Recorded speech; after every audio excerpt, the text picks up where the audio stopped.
Hello and welcome to Microsoft Hates Greg.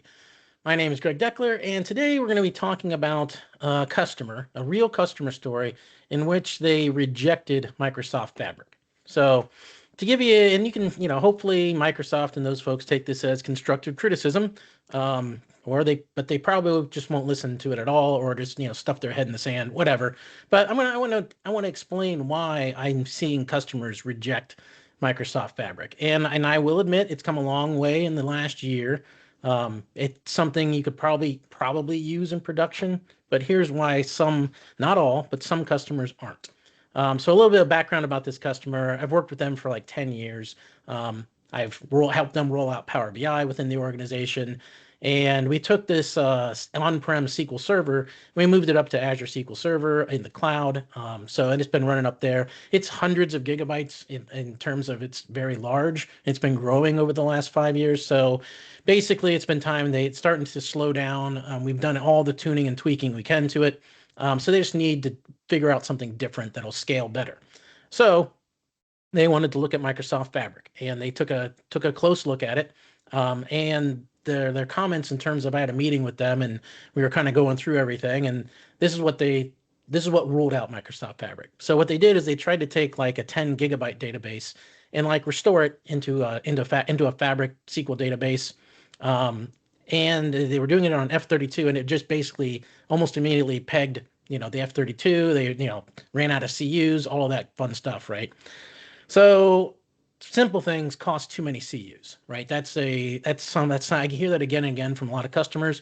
Plus, the other thing that unsettles them is that there's no way to know, there's no good. The CUs are abstracted so much that it's difficult to know how much different operations are going to cost within Microsoft Fabric in terms of the number of CUs. Are you going to run out of CUs trying to do this simple thing or not, right?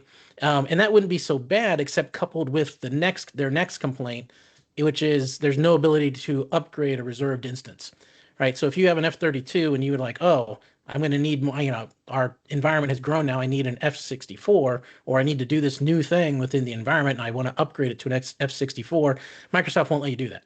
Right? It's stupidest thing ever. It's amazing how bad Microsoft is at customer service, and they still stay in business. It's even being that they almost hate their customers, right? It's just incredible to me how much they do not like their customers and do stupid things like that. Like you would think, right? Any normal business would be like, oh, here's the cost of a reserved F64 versus an F32 per month, right? How many months are left in your reserved instance? Multiply that by that number, and there you go. And you pay this customer, and we'll upgrade your F64. Like how simple is that, right? But no, Microsoft wants to lock you in and then enforce you to buy an entirely new F64 reserved instance, right? Stupidest thing, right? And I don't know why they do it. I don't know how they stay in business sometimes with just how pathetic their customer service is, right? But so then their last point in terms of why they rejected Microsoft Fabric was simply that they felt that disaster, well, they put it a lot nicer than I'm going to put it. Disaster recovery in Microsoft Fabric is a joke, right? Especially for Azure SQL, for a Fabric SQL database. There isn't even in like geo-replication, right? And even with lakehouses and warehouses, even though you have geo-replication, Microsoft Fabric will back up your files, but they don't back up your warehouse. That's a little bit oversimplification, but you basically get to rebuild everything from scratch if there's any kind of disaster. So the disaster recovery story in Microsoft Fabric is super weak. And I hear this again and again from customers like, so Microsoft wants me to put my most sensitive, most important stuff, my data, and they want me to put it up into Fabric, but then their backup and recovery, their disaster recovery is a complete and utter joke, right? They're like, that makes no sense. I'm not doing that, right? I mean, if you look at Snowflake, they have a very mature DR system set up there. And now Databricks has their managed DR solution that they have, and that is really nice as well. So I don't know. I mean, it just goes back to the immaturity of the platform in general. It's been over 3 years now, people, that Microsoft Fabric has existed.